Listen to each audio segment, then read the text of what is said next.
केरल के मनोनीत मुख्यमंत्री वीडी सतीशन की गणेश परिक्रमा और कांग्रेस में आंतरिक कलह की अफवाहों पर केसी वेणुगोपाल ने पूर्ण विराम लगा दिया है। वेणुगोपाल के एक तीखे बयान में विरोधियों और मीडिया के कयासों को पूरी तरह शांत कर दिया गया है।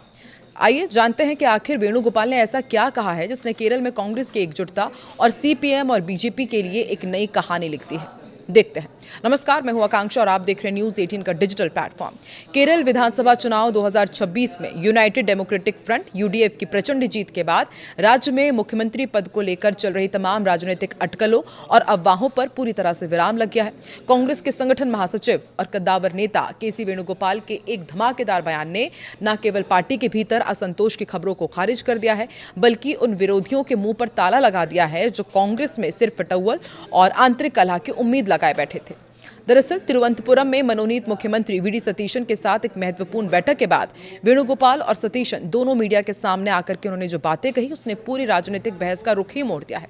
दरअसल पिछले कुछ दिनों से मीडिया और विपक्षी दलों द्वारा ये नैरेटिव बनाने की कोशिश की जा रही थी कि केरल कांग्रेस में सीएम पद को लेकर भारी गुटबाजी चल रही है। चर्चाएं थी कि वीडी सतीशन के नाम पर केसी वेणुगोपाल और रमेश चेन्निथला जैसे वरिष्ठ नेता पूरी तरह सहमत नहीं है और सतीशन द्वारा लगातार किए जा रहे दौरों को इसी कलह को शांत करने की मजबूरी बताया जा रहा था। इन सभी कयासों को सिरे से खारिज करते हुए केसी वेणुगोपाल ने बेहद सख्त और स्पष्ट लहजे में कहा है कि इस मुलाकात में कुछ भी असामान्य या अजीब नहीं है। वीडी सतीशन केरल के अगले मुख्यमंत्री बनने जा रहे हैं। पार्टी हाईकमान ने यह फैसला लिया है और हम सभी इस फैसले का पूरी तरह सम्मान करने के लिए बाध्य हैं। वेणुगोपाल ने मीडिया और राजनीतिक विश्लेषकों को चेतावनी भी दी और कहा कि मूल मुद्दों से ध्यान भटकाने की कोशिश बिल्कुल ना करें। हमारी पार्टी में कोई मतभेद नहीं है और सतीशन के नेतृत्व में सरकार पूरी ताकत से काम करेगी।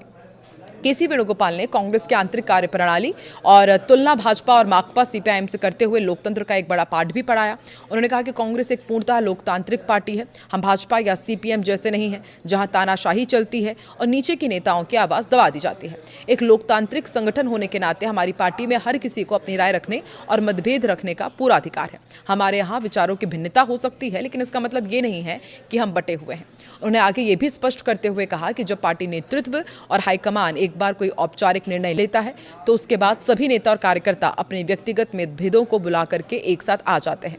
वीडी सतीशन के मामले में भी यही हुआ है। आज पूरी केरल कांग्रेस और यूडीएफ उनके पीछे चट्टान की तरह खड़ी है। वेणुगोपाल ने यह भी घोषणा की कि सतीशन के शपथ ग्रहण समारोह में देश के सभी राज्यों के कांग्रेस मुख्यमंत्री शामिल होंगे, जो ये दिखाएगा कि पार्टी इस सरकार को लेकर कितनी गंभीर और एकजुट है। वेणुगोपाल के इस तीखे और रणनीतिक बयान ने उन लोगों की बोलती बंद कर दी है जो केरल में कांग्रेस की सरकार बनने के पहले ही उसके गिरने या कमजोर होने की भविष्यवाणियां कर रहे थे। चूंकि केसी वेणुगोपाल खुद मुख्यमंत्री पद की रेस में शामिल माने जा रहे थे, इसी कारण जब उन्होंने खुद आगे बढ़कर सतीशन के नाम पर हाईकमान के फैसले को अंतिम और सर्वमान्य बताया तो पार्टी के भीतर किसी भी प्रकार की बगावत या संतोष की संभावना पूरी तरह खत्म हो जाती है। माकपा और भाजपा लगातार दरअसल यह आरोप लगा रही थी कि कांग्रेस में कोई अनुशासन नहीं है। वेणुगोपाल ने इस लोकतंत्र का हिस्सा बताकर विपक्ष के वार को ही उन पर पलट दिया है। इस बयान के बाद वीडी सतीशन अब बिना किसी आंतरिक दबाव या हिचकिचाहट के अपनी नई कैबिनेट का गठन कर सकेंगे, क्योंकि उन्हें संगठन के सबसे शक्तिशाली व्यक्ति का खुला समर्थन मिल चुका है। इस प्रकार केसी वेणुगोपाल ने एक ही बयान से केरल की राजनीति में कांग्रेस की एकजुटता का वो मजबूत किला खड़ा कर दिया है जिसे भेदना फिलहाल विपक्ष के लिए नामुमकिन नजर आ रहा है। लेकिन कांग्रेस के लिए सब कुछ उतना ऑल इज वेल है नहीं, क्योंकि हम जानते हैं कि शुरू में तो कांग्रेस में सब कुछ ठीक रहता है, लेकिन आगे जाकर के मामला अटक जाता है, गुटबाजी चरम पर पहुंच जाती है।